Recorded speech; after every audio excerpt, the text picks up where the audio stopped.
execute every motherfucking last one of you!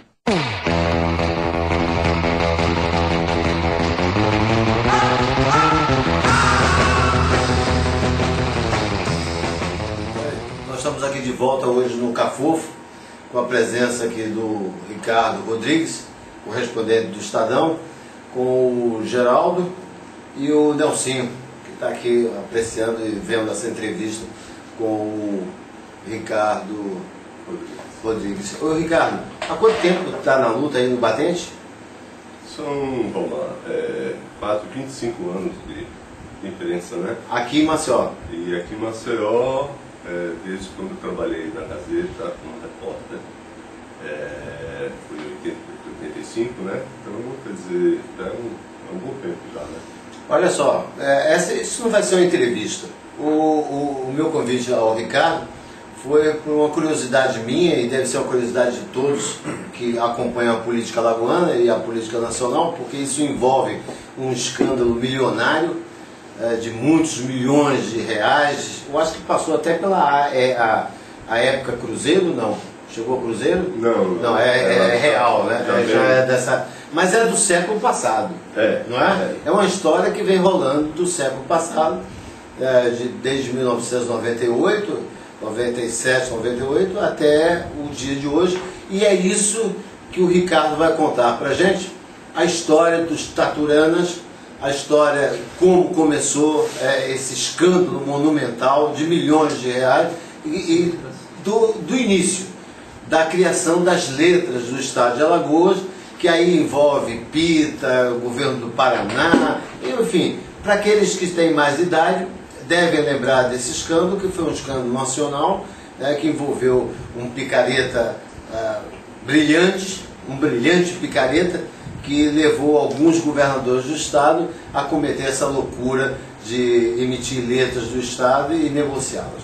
Então nós vamos agora ouvir e assistir o depoimento de Ricardo Rodrigues com relação à história das Taturanas, com início de 1900, lá vai fumaça, com a criação das letras do Estado de Alagoas. Bom, as letras financeiras do Estado de Alagoas, elas foram emitidas no governo Suruagi de uma forma completamente fraudulenta e prejudicial ao Estado.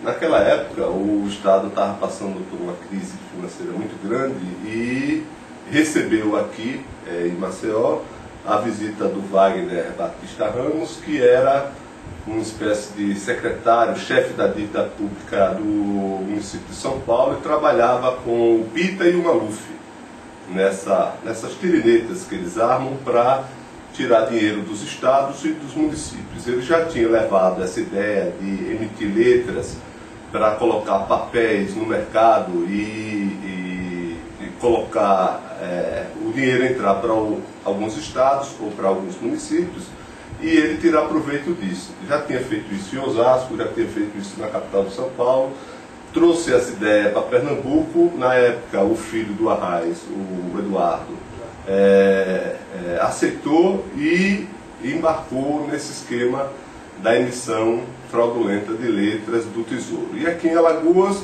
ele encontrou um terreno fértil, que era uma crise. O Suruagi, sem saber o que fazer para sair daquela crise, o Zé Pereira, que era o secretário da fazenda dele, trouxe essa ideia do Wagner Ramos como uma espécie de prato pronto, e ele aceitou, e resultado, endividou o Estado ainda mais, não resolveu o problema da crise, que tanto é que tempos depois ele precisou renunciar diante daquela manifestação monstruosa dos servidores públicos estaduais que estavam nas ruas reivindicando pagamento de salários.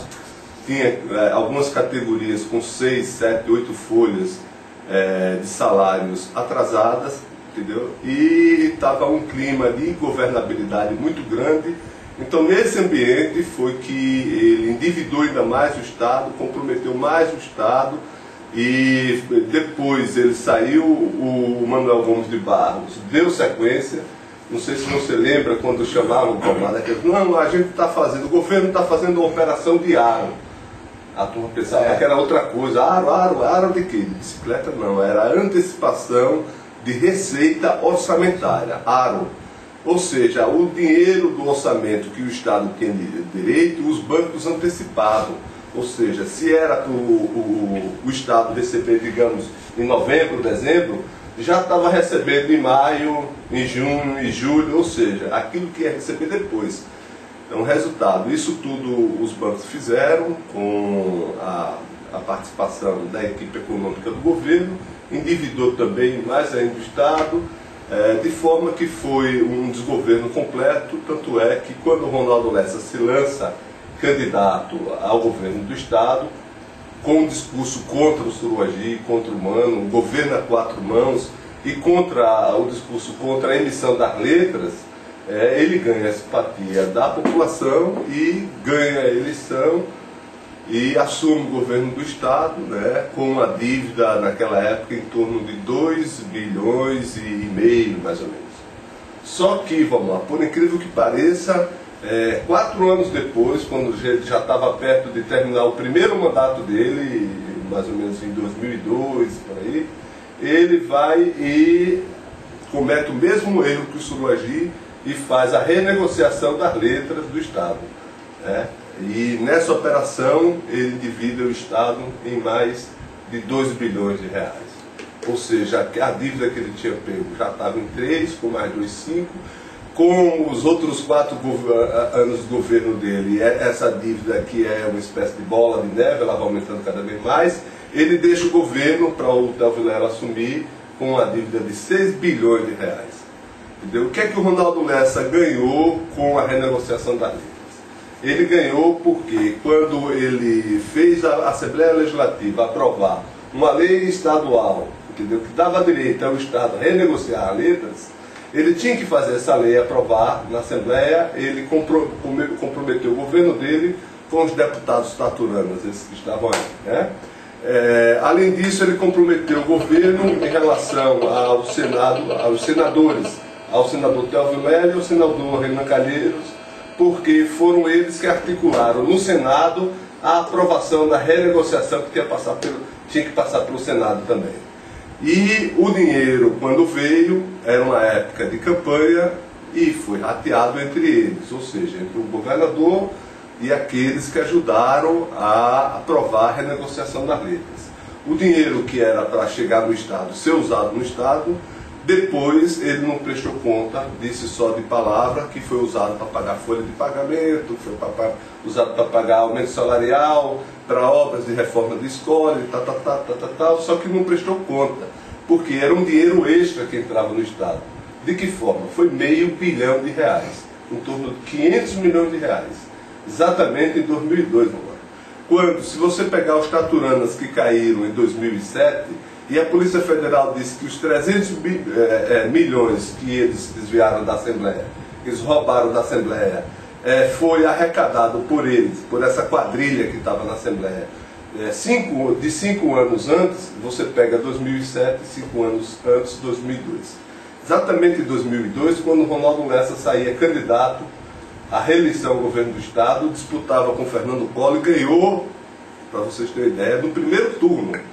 Então, ele ganhou como? Porque ele tinha muito dinheiro naquela época, ele tinha renegociado as letras, tinha recebido cerca de R$500 milhão e, logicamente, não ficou tudo isso para ele. Isso aí, Del Vilela, Renan Calheiros, os outros deputados, enfim, isso foi rateado lá entre eles, não sei como. Eu sei que rolou até maletas de dinheiro sendo levadas para Socorro, para Santa Amélia, para outros bairros chiques, para Delbaran e tudo mais, né? Maletas de dinheiro. Por quê? Quando o Estado de Alagoas ele emitiu as letras do Tesouro, ele colocou no mercado títulos públicos, papéis, que são negociados no mercado. Várias empresas compraram, empresas de valores, entre elas o Banco do Estado, uma corretora ligada ao Banco do Estado do Paraná, ao Banestado, que fez uma operação que lá no Paraná foi investigada e foi constatada que essa operação era completamente irregular, porque ela negociou com outro ente da federação, e a Constituição é contra esse tipo de negociação entre Estados. Resultado, esses credores, essas empresas que compraram, adquiriram as letras, da época ainda do Sul Agir, quando chegou na hora do resgate, em 2002, essas empresas tiveram que pagar ao Estado, de acordo com a lei que o Ronaldo Lessa fez e aprovado na Assembleia, um deságio de 33,36%. Ou seja, uma empresa que tinha, digamos, 1 milhão para receber, 300 mil, 360 mil mais ou menos, ela tinha que dar para o governo do Estado para poder receber o resto. Como a empresa já tinha dado aqueles títulos quase como perdido, entendeu? Elas aceitaram.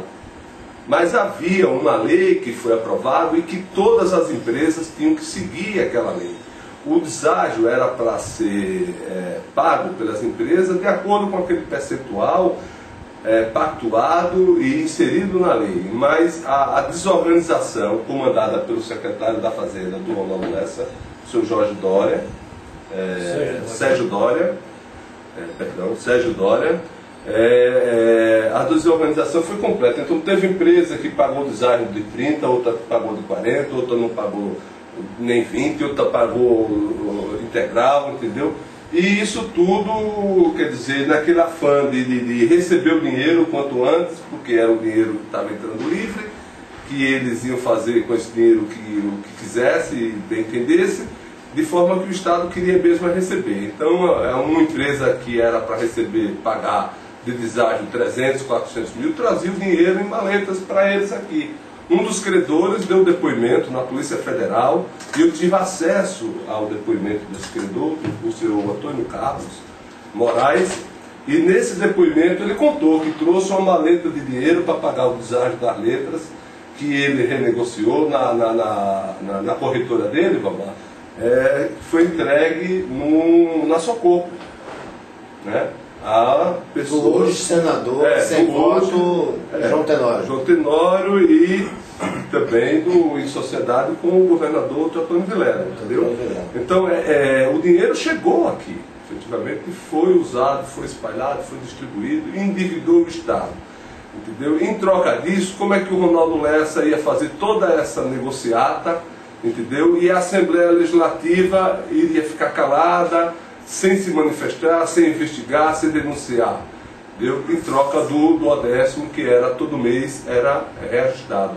Então ele aumentou tanto o 10º a ponto que o dinheiro sobrava, e como o dinheiro estava sobrando, os deputados rateavam o que sobrava lá entre eles, principalmente aqueles deputados que controlavam a mesa diretora da Assembleia, e ficou, por isso mesmo, ninguém investigou. Ou seja, a origem dos Taturanas, ela começa no final do primeiro governo do Lessa, no processo de reeleição do Lessa, com o dinheiro que o governo Lessa arrecadou do deságio das letras. E, consequentemente, é fruto também do endividamento do Estado, né? Resultado, como o 10º era sempre reajustado, os deputados não questionaram a renegociação das letras. No Paraná, a Assembleia Legislativa de lá abriu uma CPI para investigar a questão dos títulos, da negociação dos títulos podres de Alagoas com o governo do Paraná. Lá deu-lhe alguma coisa, teve deputado que foi preso e tudo mais, que estava envolvido nesse escândalo.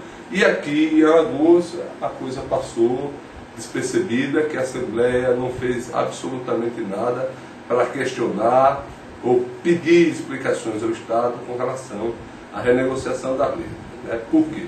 Porque eles estavam sempre recebendo o 10º sendo reajustado, de forma que eles gastavam com a Assembleia menos de 40% do dinheiro que ia para lá, e os 60% restante eles rateavam, né? Tinha as folhas paralela, tem a folha do Antônio Albuquerque, tem a folha do Celso Luiz, tem a folha do Isnaldo, tem a folha do Nelito, cada um tem a sua folha de pagamento ali, a parte que recebia aquele montante para poder o dinheiro ser distribuído entre eles.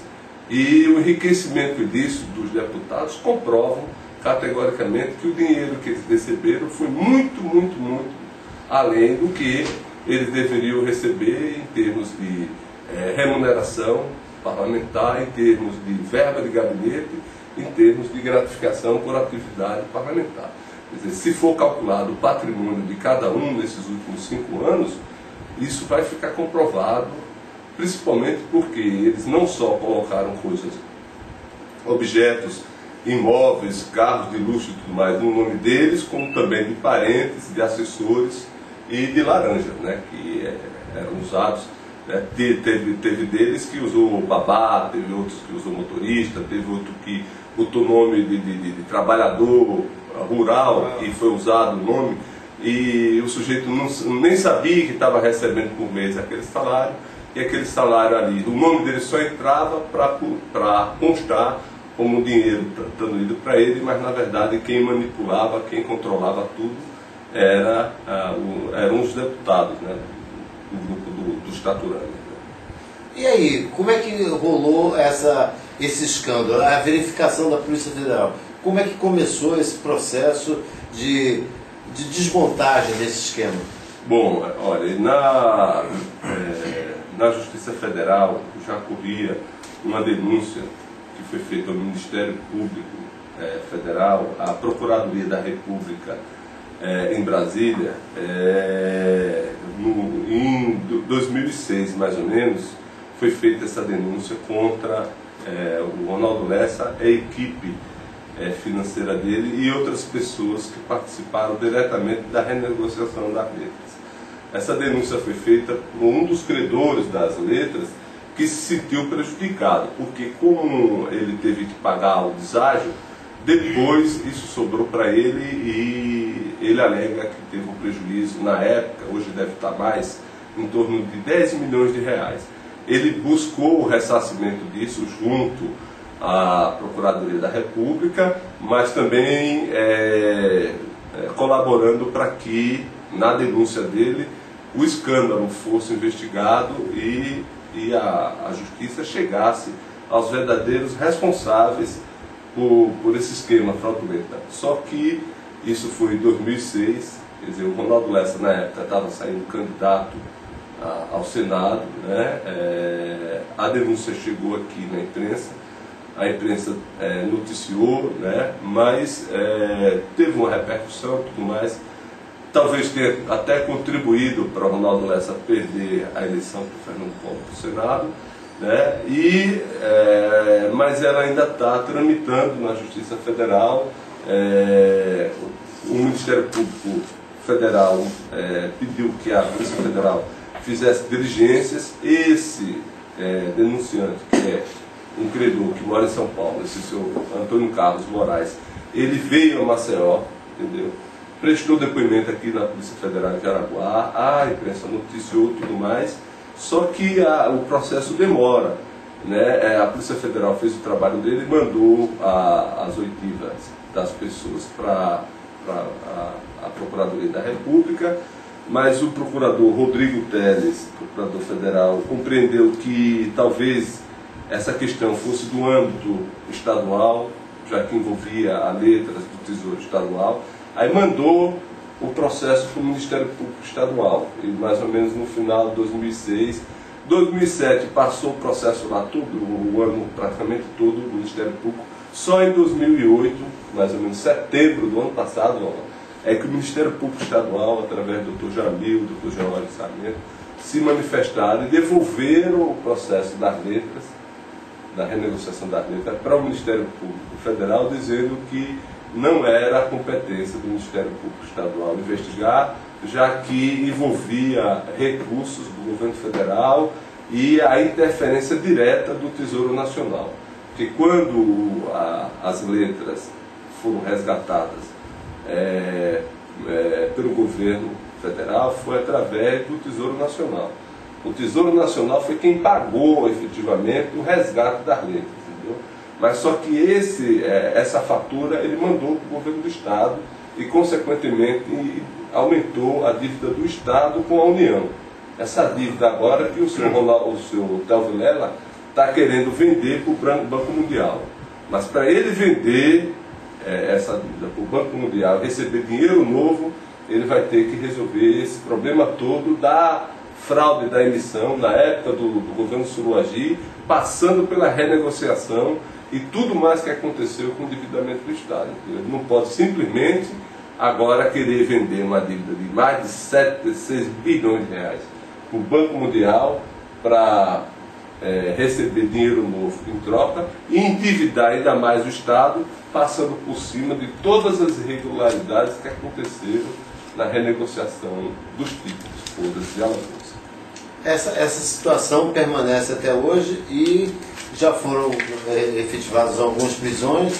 Nós tivemos vários deputados afastados, mais ou menos são 8 ou 10 deputados, não é isso? Foram afastados, alguns foram presos, passaram a temporada presa. Efetivamente ninguém foi cassado, não é? Porque parece que existe um pacto de imoralidade entre eles que não permite que a própria Assembleia casse esses deputados corruptos, tidos como corruptos, e que desviaram esses 302 milhões, não é isso? 302 milhões. E aí a coisa, Ricardo, como é que continua? Quer dizer, nós estamos na pendência aí quase de que os deputados retornarão, os afastados estatorianos, pode ser que até retornem, conforme uma entrevista que nós tivemos com o procurador Tutimés. Ele afirmou que se a coisa for dentro da legalidade, os deputados retornarão às suas cadeiras, inclusive na presidência da mesa, que é o caso específico do Antônio Albuquerque, para presidir a mesa da Assembleia Legislativa de Alagoas. E a coisa não vai rolar a punição, a prisão efetiva e definitiva dessas pessoas? Porque é difícil você punir deputados, afastá-los dos mandatos por conta de denúncias de envolvimento com desvio de dinheiro, porque a lei que eles usam para enquadrar os deputados, essa lei da improbidade administrativa, ela é questionável. Para uns, ela pode ser usada só para agentes públicos e não para agentes políticos, que seriam aqueles que detêm um mandato popular, né? Então, o afastamento desses deputados envolvidos com o desvio desse dinheiro, ele é um afastamento precário, ele é temporário, é liminar, ele não se sustenta durante muito tempo. E eu tenho a impressão que ele só continua afastado até agora porque houve uma manifestação muito grande, popular. Há um sentimento na sociedade de que esses deputados não devem voltar. Entendeu? A justiça, ela de certa forma, ela ouve um pouco o clamor das ruas, e de forma que eles estão sendo mantidos afastados, mas ninguém sabe até quando. A qualquer momento eles podem voltar, como você mesmo disse, porque a própria legislação ela é frouxa, né? Como diz um amigo meu, anarquista, o Nego Valdo, a lei foi feita para ser desrespeitada. E a tese dele é exatamente essa, porque a lei só existe porque existe o crime. Então, se não existisse o crime, não existiria a lei. Por que se pratica crime? Porque a sociedade é toda desviada. Entendeu? O desvio já começa de cima. O presidente rouba, o camarada lá de baixo, que é o peão, quer roubar também. Entendeu? Então, quer dizer, esses deputados, eles sempre participaram de tudo que não presta aqui no estado de Alagoas. Eu digo assim genericamente porque você tira 1 ou 2 ou 3 ali que não tem participação direta, sabe? Em falcatrua, em roubo, em crimes de mando, em pistolagem, em mandar dar surra, em querer ser bravo, em querer pegar as coisas dos outros, em comprar e não pagar. Então eles são verdadeiros facínoras, entendeu? Caras que não era para participar nunca da vida pública nem política do nosso Estado. Mas participam exatamente por quê? Porque eles querem o mandato para ter imunidade. Eles querem matar, mandar matar, roubar, mandar roubar, destruir o patrimônio público, vender o patrimônio público, se apoderar das prefeituras, né, das secretarias, dos governos, entendeu? Desviar, usar o dinheiro público como se fosse deles e ficar por isso mesmo. Não existe licitação para esses caras, não existe moralidade, não existe nada. Existe só o afã de acumular cada vez mais bens e mais bens, enriquecer a ele e a todos os seus familiares, a gente que não presta também, que são os agregados a eles, que eles distribuem, as benesses e tudo mais, entendeu? Fazer um patrimônio invejável para continuar no poder. Por quê? Porque o poder para esses caras custa caro. Porque o mandato para eles custa caro. Ele não ganha mandato no discurso. Não ganha mandato com o voto conquistado na simpatia. Eles compram. Eles só se elegem, só se reelegem comprando voto, intimidando, mandando matar, mandando dar surra, usando a prefeitura, distribuindo favores, distribuindo benesses, distribuindo cargos, entendeu? Enganando, ludibriando, prometendo coisas e não cumprindo, entendeu? Então, isso é de uma perversidade para a cabeça das pessoas, para a vida política, a vida da cidadania, de tal forma que isso deforma as pessoas, entendeu?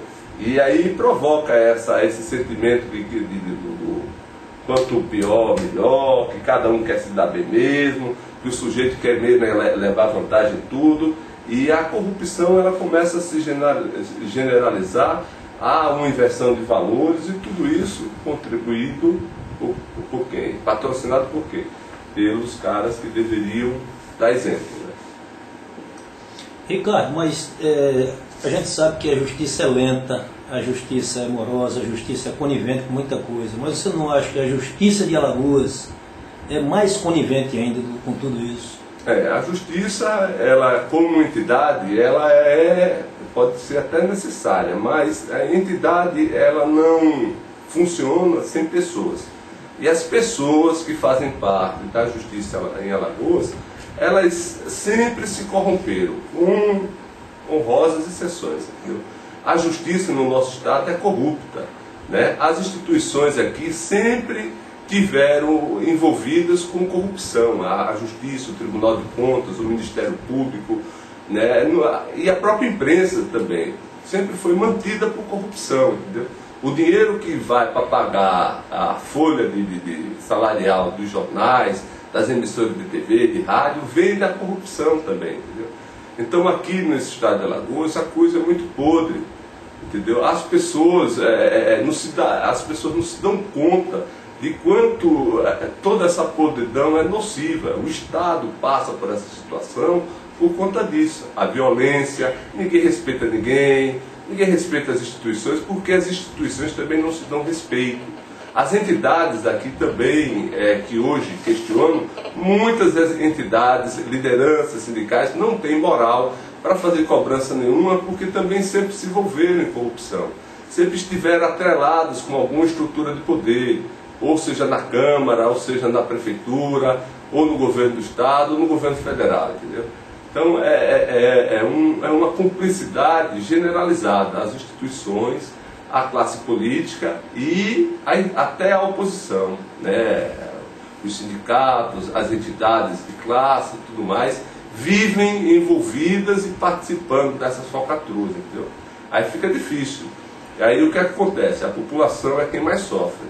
E aí chega o sujeito do senso comum para dizer que a culpa é do povo. Como se o povo, que na verdade é a vítima, tivesse culpa dessa bandalheira toda. E a meu ver, o povo é muito mais vítima do que quem participa diretamente dessa falcatrua, né?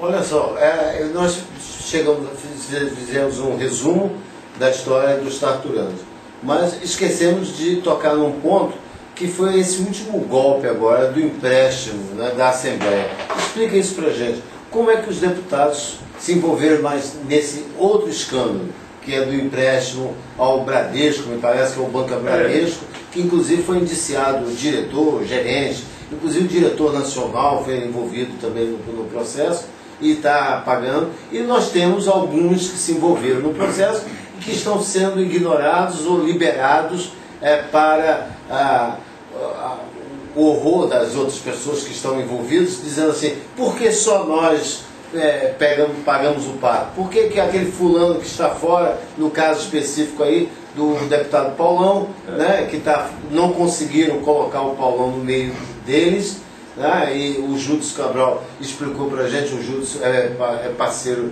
do PT junto com o Paulão na bancada do PT, e ele explicou assim por alto que o Paulão não teria um envolvimento direto, entrou como meio assim, como inocente na jogada, mas esse projeto dos deputados, desse novo escândalo, como é que surgiu e como é que foi desenvolvido?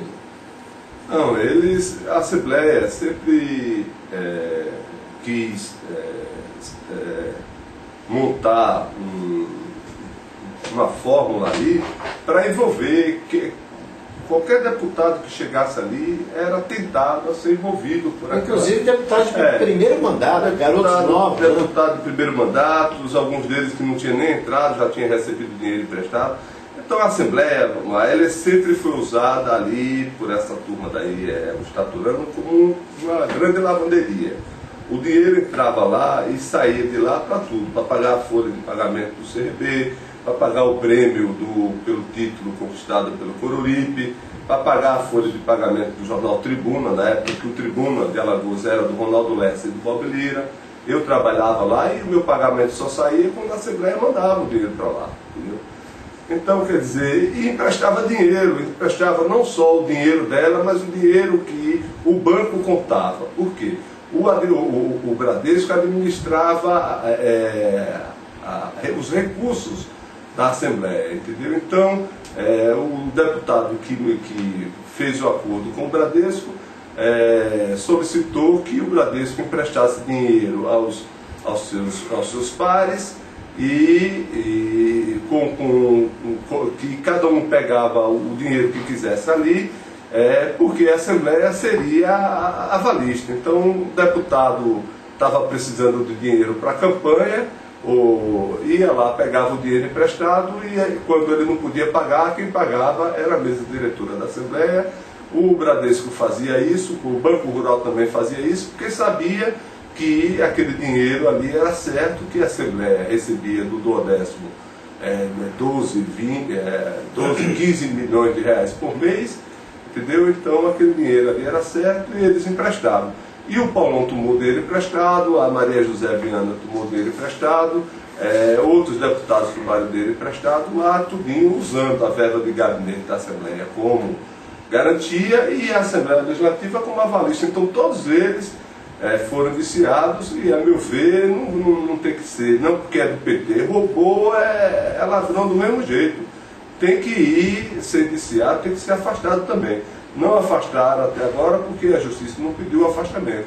O Ministério Público não pediu o afastamento do Paulão. E qual a razão? Deve ser por conta de que o Paulão tem aí alguns simpatizantes, tem a pressão dos partidos de esquerda, não sei. Eu sei que há 2 pesos e 2 medidas. Né? Para aqueles que não tinham proteção de partido de esquerda, veio o indiciamento. O Paulão foi indiciado e não foi afastado.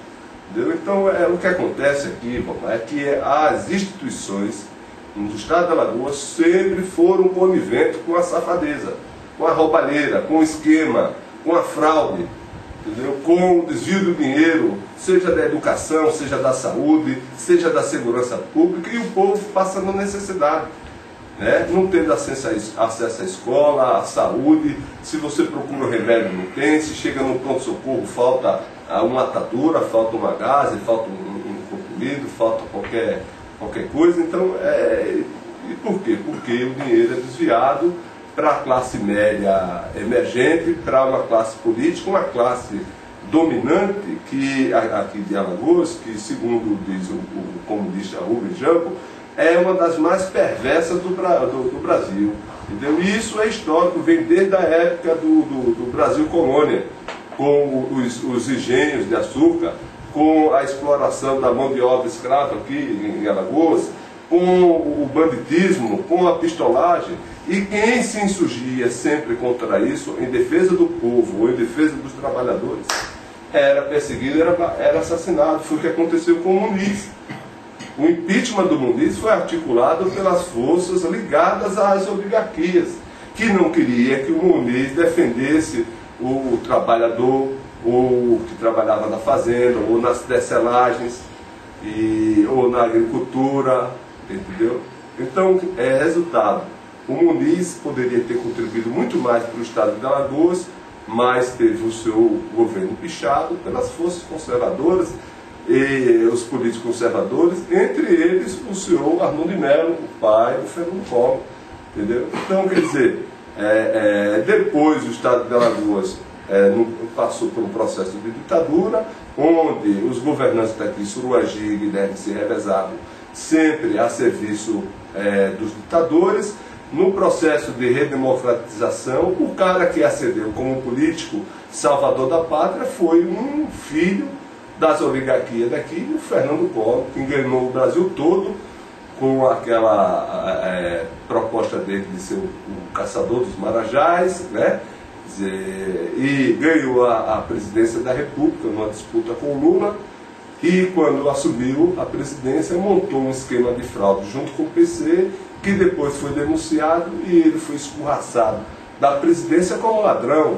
Entendeu? Quando os fatos políticos de Alagoas eles ganham relevo, porque os alagoanos sempre estiveram na frente, ou seja, no cenário político nacional, né, e até internacional. Até hoje. Até hoje. Sempre tem. Renan Calheiros era presidente do Senado, até por tempo o Tomás Nuno presidiu a Câmara, Heraldo Rebelo era presidente da Câmara, o Fernando Collor era presidente, os alagoanos aqui ocupando os ministérios. Estádio ativido, né? Por aí afora, sempre os políticos de Alagoas ocuparam os principais cargos do país, porque Alagoas sempre deu uma demonstração de força, de capacidade política, de política profissional, né, digamos assim, da melhor qualidade possível. E a oposição aqui também, a resistência aqui também sempre foi muito grande, viu, Omar? A gente não só se destaca em políticos ladrões e sabidos e profissionais, mas na resistência também tivemos pessoas aqui que foram perseguidas durante a ditadura militar, porque lideraram, né, contra o arbítrio, como o Jaime Miranda, até hoje desaparecido. A gente teve um cara que nem o Arthur Ramos, nascido em Pilar, que se rebelou contra o nazifascismo do Getúlio Vargas e foi preso e fichado pelo DOPS, porque se rebelou contra o nazifascismo, entendeu? E depois o trabalho dele foi reconhecido pela Unesco. Ele foi para a Unesco presidir, ser o primeiro presidente do Departamento de Ciências Sociais da Unesco no pós-guerra, e traçou para a humanidade um plano de paz para a humanidade, com base na educação, com base na tolerância entre os povos, na tolerância entre as diferenças, né, para que as pessoas se respeitassem, e a partir dali, né, da educação, fosse reconstruído os seus países. A Europa adotou o plano dele, foi reconstruído. O Japão adotou, o Japão foi reconstruído depois de ser devastado por 2 bombas nucleares. Quer dizer, e o Brasil não colocou em prática o plano do Arthur Ramos, preferiu usar o plano dos norte-americanos, o método, aquele acordo do MEC com o Zaid, entendeu? De forma que Alagoas precisa se reciclar, precisa sair desse marasmo e acabar com essa coisa de apoiar esses fariseus, esses falsos políticos que estão aí, sabe? Uma questão também que eu pelo menos não vejo, é essa renovação. Nós não temos nomes que a gente possa citar que venham a se destacar junto ao eleitorado para essa substituição, para esse rodízio. Eu também não vejo. Quando a gente vai votar, a gente tem dificuldade até de encontrar um candidato que a gente confie, entendeu? Mas isso se deve também, sabe, porque as pessoas de bem, as pessoas de capacidade, as cabeças pensantes de Alagoas, elas sempre estiveram assim um pouco fora da mídia, fora do ar. Elas não botam a cara, não se colocam, porque a política ela se tornou uma coisa assim tão nefasta, tão promíscua, que essas pessoas não concorrem. Tão profissional, porque só quem ganha são 27 deputados. Você veja quem está fatiado. Um exemplo é o ex-deputado Dilton Simões, que gafaram ele no segundo mandato. Exatamente. Por exemplo, tem deputados que tinham um trabalho bom e que não se reelegeram por conta disso, porque eles confiavam no trabalho, mas vieram aqueles que compraram os votos, que invadiram o seu reduto, que enganaram aquele povo e que tiveram êxito. Por quê? Porque o que prevalece na disputa eleitoral é muito mais o peso do dinheiro, da compra do voto, da compra de consciência, porque o nível de conscientização do nosso povo é muito baixo. O analfabetismo aqui, ele traz reações assim muito fortes. Então fica difícil, o cara não tem um poder de discernimento. Ele não sabe o que se passa no estado, na cidade dele. Isso também, Ricardo, se deve à nossa imprensa, né? Nós temos uma imprensa, os nossos jornais são desqualificados. Né? Não tem, além desse comprometimento, desse direcionamento dado pelos políticos aos jornais, os nossos jornalistas parecem amedrontados ou tolhidos na sua função, né? A gente tem um ou outro nome de destaque, mas dentro de limitações que nós que estamos no meio sabemos. O grande público acha que fulano e fulano são liberais, são independentes, mas na verdade não são, a gente sabe que não são. Eles têm até um limite para ir, quando chegam aquele limite eles voltam, né? Mas eu acho que o nosso povo está precisando de uma imprensa. O jornal já não tem sentido mais, o jornal, né? Nós estamos aqui via internet porque o Arnaldo, nós perdemos espaço aqui. O Arnaldo está fazendo o maior sucesso, o Arnaldo Ferreira, maior sucesso em Salvador, né? Já está com um programa na televisão, tem um espaço dele lá que ele não conseguiu levar aqui à frente, junto comigo. Nós não conseguimos fazer com que essa coisa... Eu permaneci no rádio 17 anos, mas dentro de um rádio que também não era essas coisas todas, não, é porque a gente brincava muito, falava a verdade, mas as pessoas começaram a desmoralizar o nosso programa eles são irreverentes demais, são irresponsáveis, são isso, são aquilo, mas a imprensa verdadeira, o grande comentarista político, a imprensa que interfere no poder, não existe aqui em Alagoas. Não existe, e os donos dos veículos de comunicação, eles gostam da mediocridade.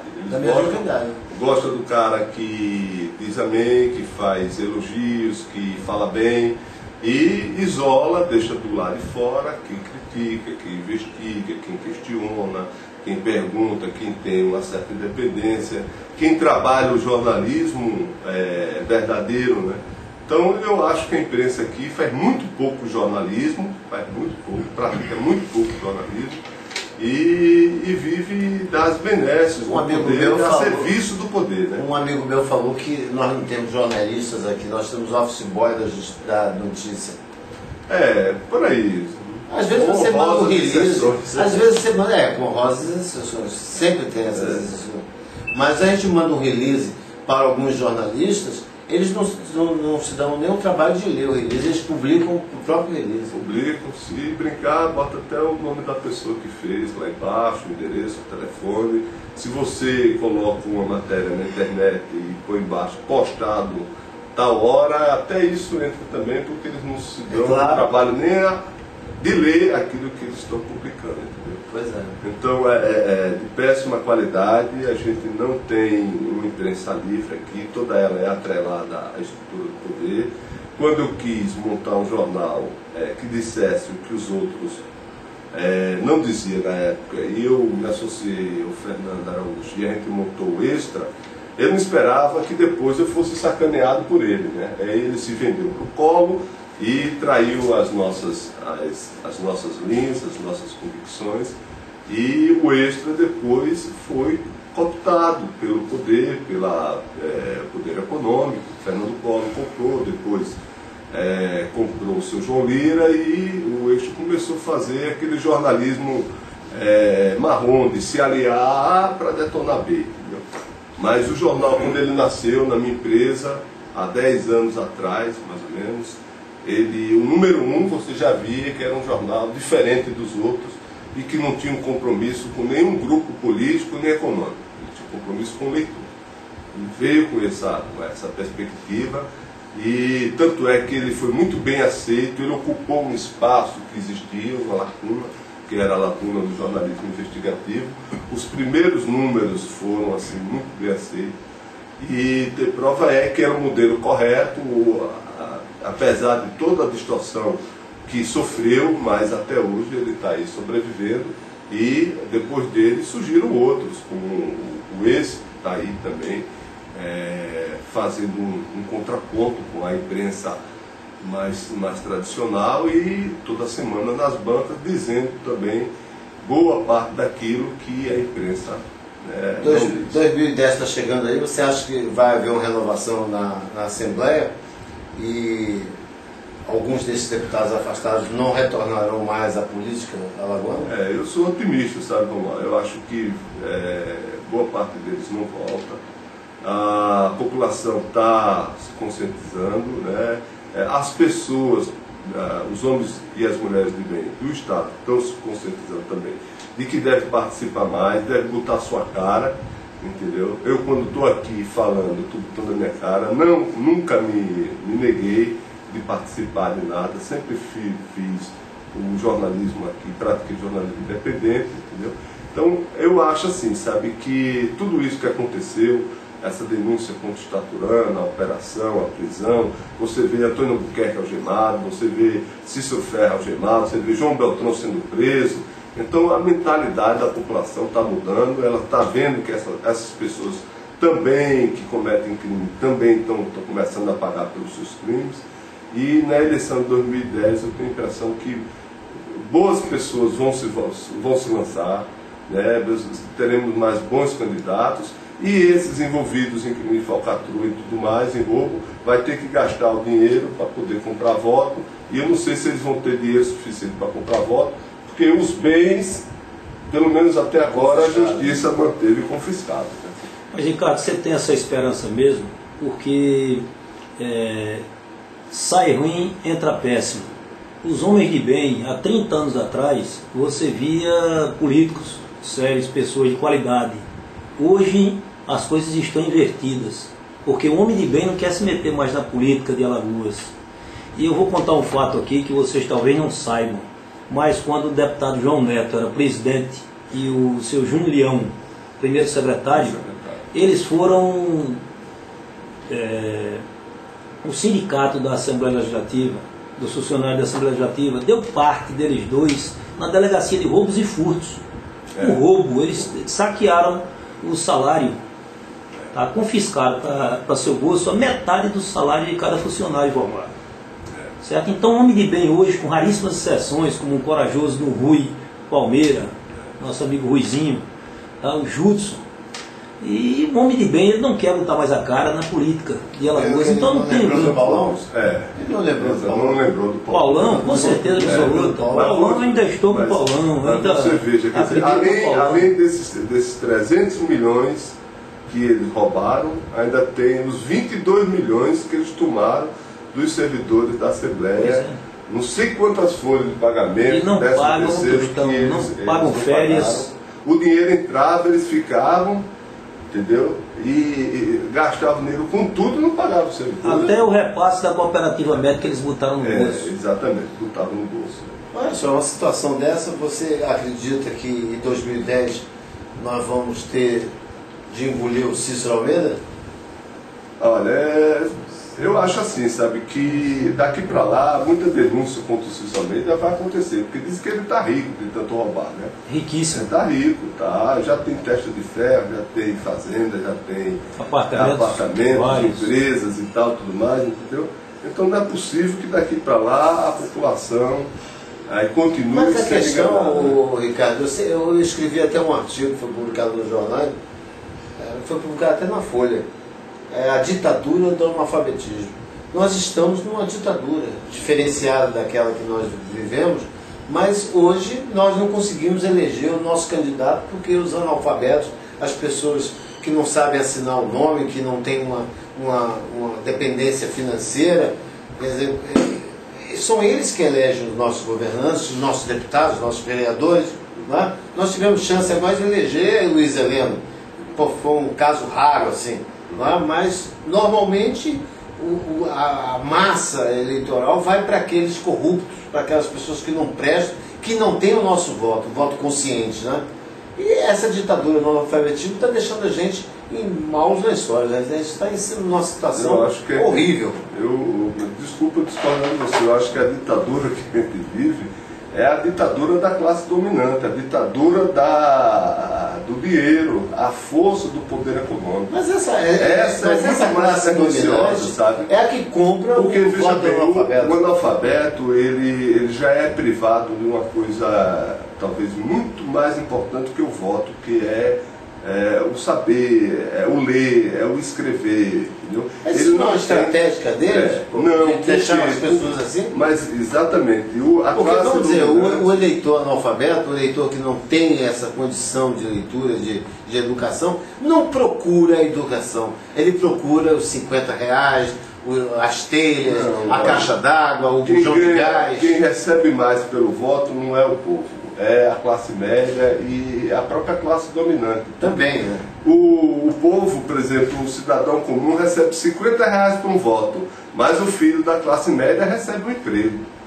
Então é muito mais do que 50, entendeu? Recebe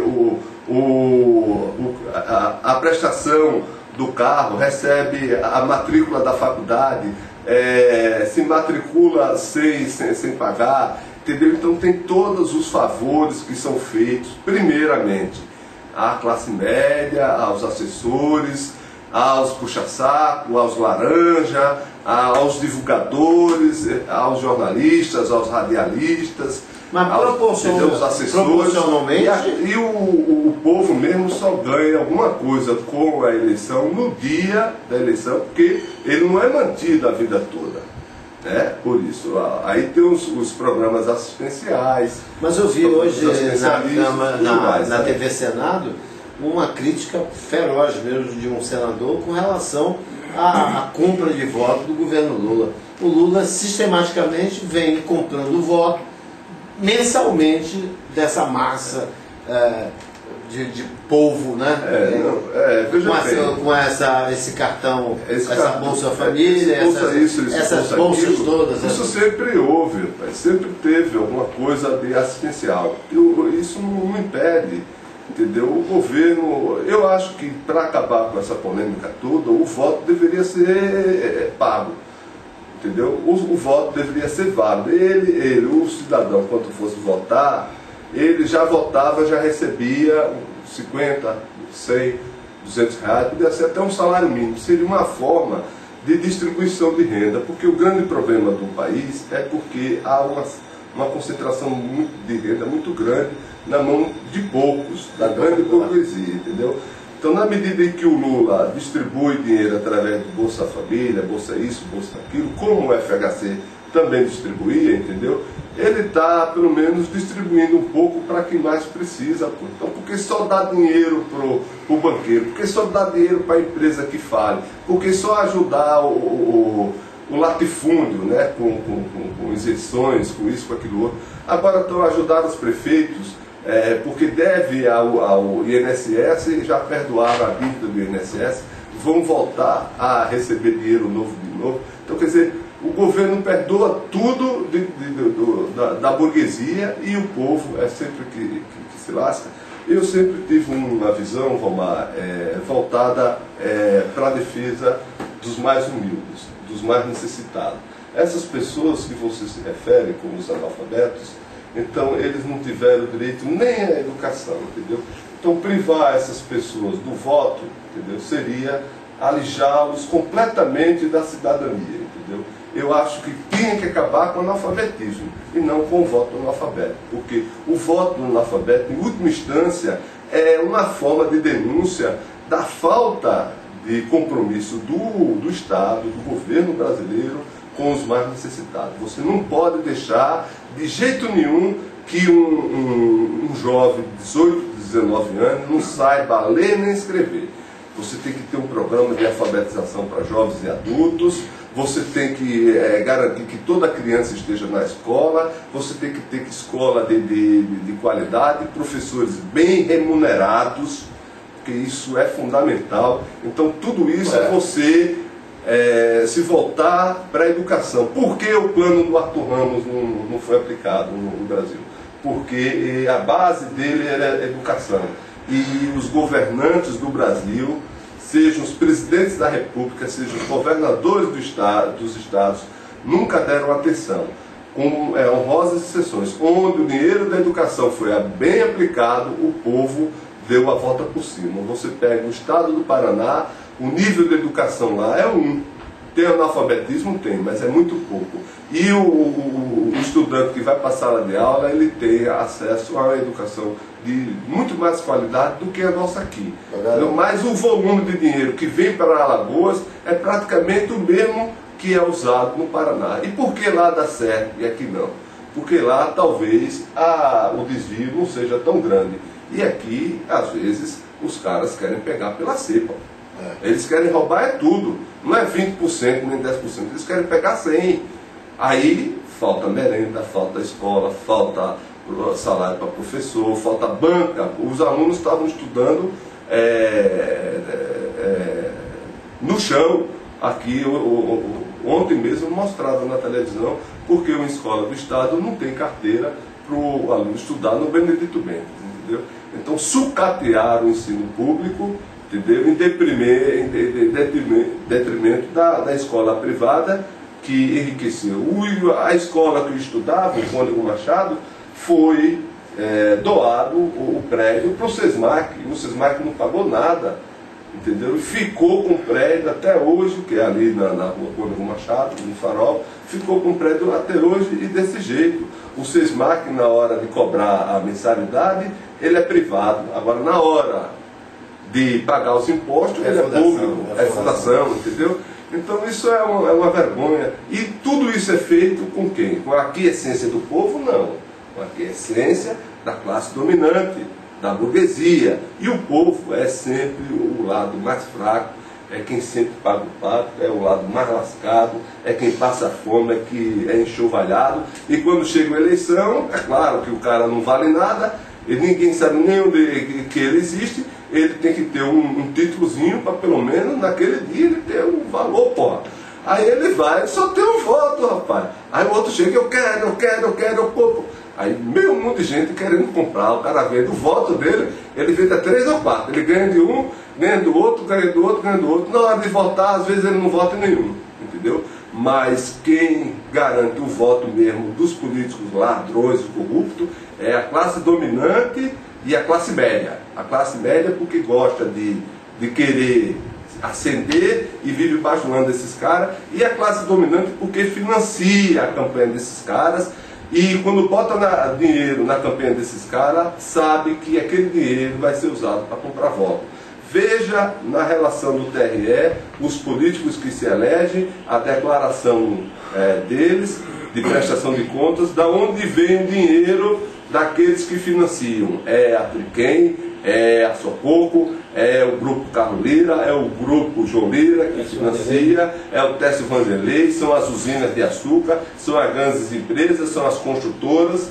Os ricos é que financiam a política e os candidatos mais corruptos em troco de interesses, exatamente. E o dinheiro que eles investem nesses políticos não vale nada, os políticos ladrão, assassino da Assembleia, ou esses que estão na Câmara Federal, esses deputados federais, também envolvidos com crimes e com roubalheiras de prefeituras aqui no estado e tudo mais, entendeu?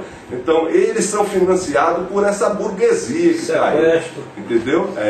Além de receber dinheiro também que vem do crime organizado, fruto de sequestro, de roubo de carga, de assalto a banco e tudo mais. Tanto é que quando chega a época de campanha política sempre aumenta o roubo, o assalto. Isso é uma característica da nossa campanha. Honestamente, nunca se fez tanto pelo Estado. Isso é piada? É uma verdade ou é uma mentira? Não, acho que tem mais a ver com piada, porque honestamente nunca se fez nada aqui em Alagoas, porque tudo que se fez aqui em Alagoas foi roubando o dinheiro do povo, é por isso que o povo passa fome e necessidade até hoje. Só para ilustrar para quem não sabe, esse é o slogan do governo do Estado. Honestamente, nunca se fez tanto por Alagoas. É uma piada, né? Tanto crime, tanto roubo. É uma piada. Nunca se fez nada, porque verdadeiramente, pode ver, A história de Alagoas é uma história manchada de sangue, corrupção e fraude. Sempre tem um crime, tem uma fraude. Fala em fraude. Pô, só pra gente terminar aqui, falar em fraude, eu me lembrei. O João Lira foi roubado naquela eleição pelo Theo? Eu acho que foi, viu? Foi?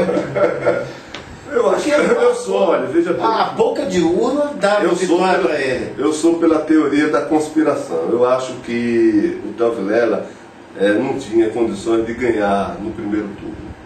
Entendeu? Ele comprou uns votinhos aí, ele deve ter manipulado as urnas. É aquela denúncia, olha, o João Lira, você pega o seguinte, 2 usineiros disputando o governo do Estado. O usineiro do bem, que era o Theo Vilela, e o usineiro do mal, com as mãos manchadas de sangue, que era o João Lira. É isso? 2 usineiros disputando. Aí um ganha, o outro perde. Porra, o que perdeu, logicamente, devia olhar assim, não, bicho, ele é da mesma classe que eu sou usineiro, ele é usineiro também. Ele ganhou, eu perdi. O normal seria que ele se conformasse com a derrota. Fosse até para a televisão e disse, olha, perdi, mas estou aqui à disposição para ajudar no que for preciso, papapá. Afinal de contas, eu sou usineiro, o outro também é usineiro, o suplente dele, o João Tenório, também é usineiro, somos todos da mesma classe, vamos se unir para ajudar Alagoas, acabou a eleição. Né? Mas não, ele foi denunciar o Theo Vilela. Então, se ele foi denunciar, é porque alguma coisa de concreto ele tinha. Ele não ia denunciar uma fraude do nada. Eu soube que na véspera da eleição ligaram para ele e disseram assim, tio Joca, tome cuidado, que o senhor está sendo garfado. Tem gente vindo de Brasília, do TRE, para fraudar as urnas. Quando o sujeito for votar no senhor, no seu reduto, o voto não vai para o senhor, o voto vai para o Theo. Quando for votar no Ronaldo Lessa, o voto não vai para o Lessa, vai para o Collor. Então a fraude foi cruzada, entendeu? Em determinados pontos, porque ele não ia fraudar onde o Theo era forte, ia fraudar onde o João Lira era forte. Como é que você explica um município como Coruripe, que é um verdadeiro curral eleitoral, onde quem manda é João Beltrão, apoiou o João Lira e quem ganhou lá foi o Theo. Minador do Negrão, as 2 facções dos ferros estavam no Dr. João Lira. E, no entanto, o Theo venceu. Então na terra do candidato a vice-governador, de Celso Luiz, quem ganhou foi o Theo. E na terra do Renan Calheiros, quem ganhou foi o Dr. João. Talvez tenha sido cruzado, existe, né? Entendeu? O Fernando Collor, ele não ia sair nunca candidato ao Senado se ele não tivesse certeza da vitória. Absoluta. E quando é que você tem certeza da vitória? Quando você sabe que as urnas já estavam sendo preparadas para lhe dar a vitória. Ele saiu com menos de 30 dias de campanha. Eu falei com o chefe do partido dele,